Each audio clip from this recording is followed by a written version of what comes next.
السلام عليكم ورحمة الله وبركاته. اللهم صل وسلم على سيدنا محمد صلى الله عليه وسلم. أحبكم دايما في الله.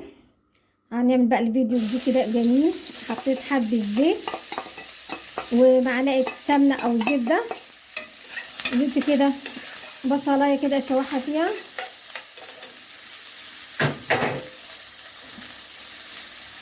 ومعايا طبعا بقية الحاجة كلها، دي الجزر وزيتون مخلي وادي فلفل الوان بس مفيش اصفر، يعني اللي كان عندي موجود احمر ما كانش فيه اصفر، انا عندي الموجود بعمل بيه اي حاجه موجوده بعمل بيها، ما بجيبش حاجه من بره.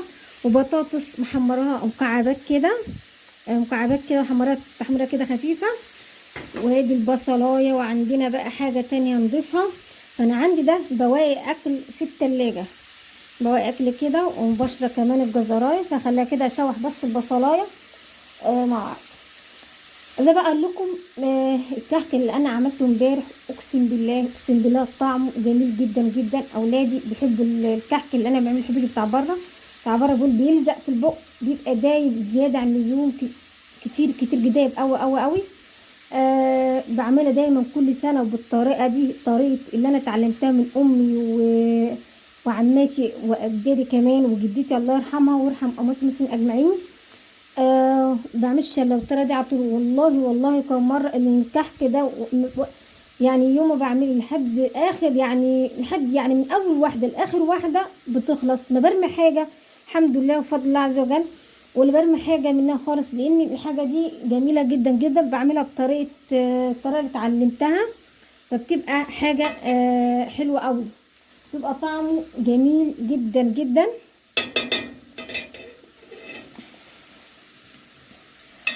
طعمه جميل جدا جدا، وريحته كمان حلوه قوي، وبيبقى مظبوط، ولا ناعم قوي ولا يبقى حتى متماسك او ايه او مش، لا ناعم كده مظبوط. زي ما انتوا وريتلكم امبارح. ما فتحت عملت واحده قدامكم، طعمه تحفه جميل جدا جدا. ولادي ياكلوا الواحده ما بتلزقش بهم، ذات نفسهم بيقولوا ما بتلزقش في بقنا، بتبقى طعمها وريحتها حلوه قوي قوي قوي. فدايما ببقى حاطه لهم قدامهم كده، بملى طبعا الشياله او كده على طول، انا ما شاء الله دايما ياكلوه، لان اصلا الطريقه دي بتبقى بعملها صح مظبوطه. فبتبقى الواحد مهما كان الكحك عمره ما يعملوا حموضه ولا يعملوا اي حرقان على الصدر. والله لو عملت الطريقه دي جميله جدا جدا. حبيت تحطوا سمسم على الوش حطوا، انا عمتي ربنا يديها الصحه كانت دايما تعمل كحك، تعمل منه منين وتحط سمسم على الوش، سمسم وسكر كده حبه ميه، وتعمل سكر بحبه ميه في او الكحكايه فيها كده على الوش، وتبقى حطها في السمسم، وتيجي بقى رصها في الصاج ادي. اما اللون اللي انا طبعا مسوياه فيه، فمعلش انا بوتاجاز مصانع، فيعني بوتاجاز صغير جدا. فانا طبعا انا حبيت بس ان اعمل معاكم قدامكم الكحك والطريقه، بس التسويه انا عملت لما بعمل كميه فبعملها في الفرن بره، يعني بعمل الكحك هنا بس برصه بالسيجان، واجيب سيجان من فرن وباجي بعد كده اوديه لهم بسويه هناك في الفرن الكبير، لان ما عنديش فرن كبير او ما عنديش بوتاجاز كبير اسوي فيه الكحك. يعني ما ياخدش معايا وقت او يعني او يعمل اللون المظبوط، لا ده عندي بوتاجاز مصانع، بيبقى هي من ماسوره واحده من تحت بس، على قد ما بيقدر بيظبط لي، يعني الحمد لله شغال معايا كويس جدا الحمد لله، بيسوي لي حاجه، بس ممكن يعني بيحمصها لي شويه، يعني بيدوس لي على لونها شويه عشان اسوي اللي تحت، لان ما فيهوش شوايه عامه، لان اللي تحت هو بيسخن، اللي فوق بيسوي الحاجه من فوق ادي، لان بيبقى مواسيره من الجناب مش شوايه. فطبعا انا كل سنه عامه بعمل كميه فبسويها بره، فانا بس حبيت ان اقول لكم لون الكحك ده كده، بس هو مستوي صح ومظبوط.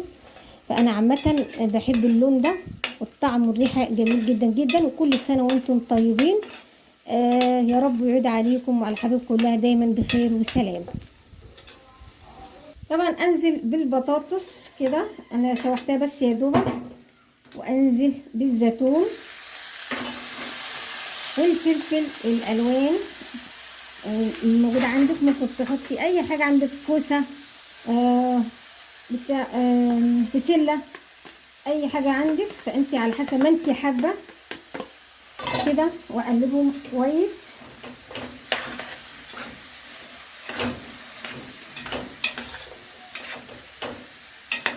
طبعا انا بعمل بقى ليه كده، انا عندي بواقي اكل،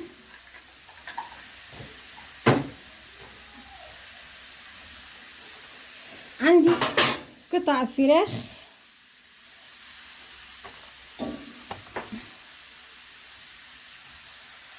عندي قطع فراخ كده في التلاجة اللي هي بواقي التلاجة والله. طبعا دبوسين على صدر فرخة زي ما انتم شايفين كده، سلكت طبعا من العظم بتاعه، واديني شايف بقطعه كويس جدا، وهحط طبعا عليه على الخلطة انتوا شايفينها قدامكم. اقطعي بسكينه بقى صدر الفرخه، اي بواقي عندك اكل ظبطي الدنيا كده، اعملي طلعي من عندك التلاجة، التلاجة ما شاء الله بتبقى مليانه مخيرات، من فلفل ليه طبعا ايه، مثلا زيتون، ممكن فرخه زي كده، حته من هنا وحته من هنا وحته هنا، ومقومهم كده او حطاهم لمهم مع بعض كده في الطبق. لا ما ترموهمش حرام، يا تحطوهم في فريزر طبعا، يا تعملوهم زي ما الوصفه اللي انا بعمل دخلها في حاجات كمان كتيره، مش بتبقى في حاجه واحده.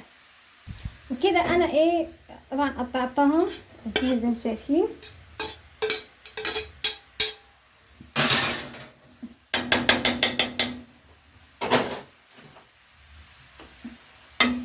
طلع بقى حبه فلفل اسود كده نص معلقه، سنه ملح صغيره بس خالص، نص معلقه كده.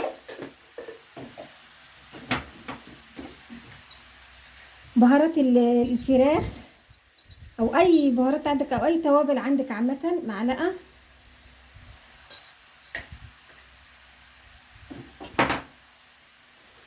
ونقلبها كده كويس.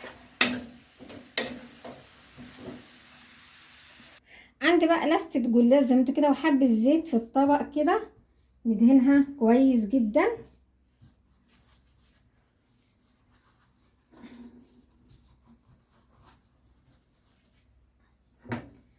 والحبه الخلطه دي ونعمل ايه كده، حتها جميله. ممكن ما تش عايزه تعمليها جلاش، اعمليها زي كده افطروا، حطها في اطباق وجنبها حبه سلطه، حبه الرز او حبه مكرونه، تبقى جميله جدا جدا. وبصي بقى كام ورقه كده اهي، يعني ورقتين او 3 ورقات اهي، بصي 3 ورقات بالظبط كده. هتفتح معاكي مش مشكله، ما تفتح معاكي، بس المهم ايه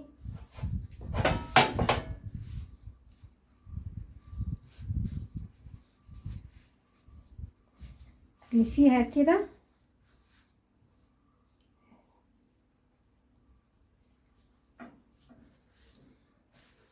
ودهن الصينيه زيت كده،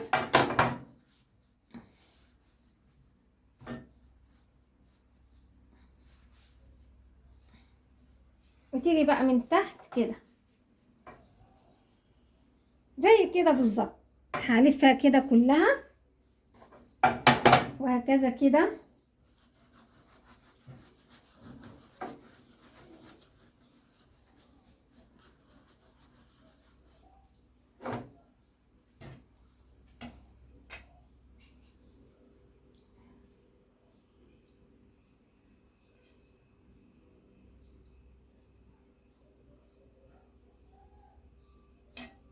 نقلل بقى الكتر، دي حاجة ترجع لكم.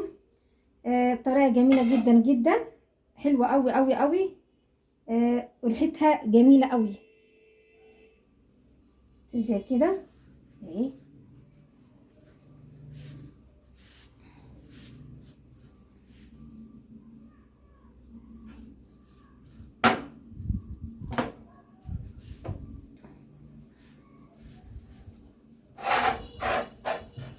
جنب التاني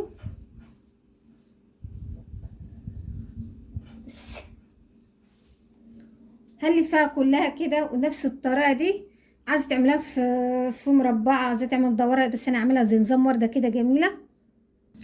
لفتها زي ما انتم شايفين كده وخرطتها كده، زي ما شايفين جميله جدا جدا. عملتها نظام ورده حلوه قوي قوي. معايا بقى ايه؟ بيضه وكوبايه لبن وحبه فلفل اسود ونص معلقه ملح صغير او اقل من نص معلقه كمان ملح. ونعمل كده.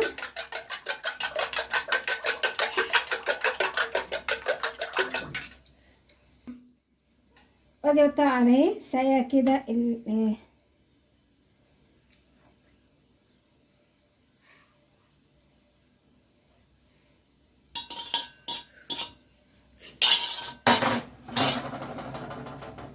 بس كده. واكون مسخنه الفرن قبلها واحطها طبعا جوه الفرن، تبقى تطلع جميله وتحفه قوي قوي قوي قوي.